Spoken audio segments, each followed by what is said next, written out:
Day 9 of sleeve 10 days challenge. இன்றைக்கி நம்ம பார்க்க போகிறது ப்ளீட்டட் ஸ்லீவ். நார்மலாக ஒரு ஸ்லீவை பேப்பரில் கட் பண்ணிக்கோங்க. அப்படி இல்லை லைனிங் வச்சு ஸ்டிச் பண்ணிங்கன்னா லைனிங்கில் கட் பண்ணிக்கோங்க. அண்ட் இதை விட 3 மடங்கு துணி இருக்கிற மாதிரி எடுத்துக்கோங்க. ஓகே, 3 மடங்கு துணி. இப்போ இது வந்து 10 இன்ச் வருதுன்னு வச்சுக்கோங்க.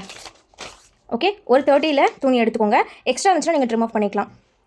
எந்த கேல்குலேஷனும் இல்லை, ஜஸ்ட் சிம்பிளாக சொல்கிறேன். எடுத்துகிட்டு ½ இன்ச் இந்த மாதிரி மார்க் பண்ணிக்கோங்க. 1.5 இன்ச் நம்ம தைக்கிற ஸ்பேஸை விட்டுருங்க. ஓகே, தைக்கிறதுக்கு எவ்வளோ கொடுக்குறோமோ அதை விட்டுட்டு அதுக்கப்புறமா ஒரு ½ இன்ச்சாக மார்க் பண்ணிகிட்டே வாங்க.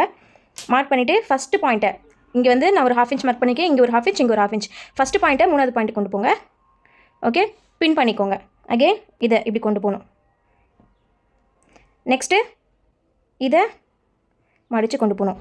இப்படி ½ இன்ச்சுக்கு குட்டி குட்டி ப்ளீட்டாக எடுத்து நல்லா பின் பண்ணிக்கோங்க. பின் பண்ணி நான் இப்படி ஃபுல்லாக எடுத்து பின் பண்ணிக்கிறேன்.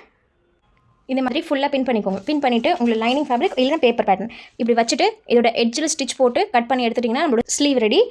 இது மேலே பேப்பர் வச்சு பின் பண்ணிவிட்டு பேப்பரோட எட்ஜில் நம்ம வந்து ஸ்டிச் போட்டு எடுத்துக்கலாம். நீங்கள் வந்து சீம் அலவன்ஸோட சேர்த்து பேப்பரை கட் பண்ணிக்கோங்க. அப்போ தான் ஈஸியாக இருக்கும். நம்ம ப்ளீட்ஸ் ஸ்டிச் பண்ணும்போது ப்ளீட்ஸோட அலைன்மெண்ட் மாறிடக்கூடாது. அது வந்து ப்ராப்பராக இருக்கிற மாதிரி எட்ஜில் ஃபுல்லாக ஸ்டிச் பண்ணிவிட்டு பேப்பரை ரிமூவ் பண்ணிவிட்டு நம்ம கொடுத்த ஸ்டிச்சை ஒட்டி கட் பண்ணி எடுத்துக்கலாம். அவ்வளோதான், நம்மளோட ப்ளீட்டட் ஸ்லீவ்ஸ் ரெடி.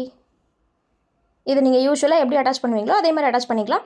கீழே வந்து எக்ஸ்ட்ரா ஒரு ஸ்ட்ரிப் வச்சு மடித்து இந்த ரா எட்ஜை கவர் பண்ணிக்கலாம். பாய்.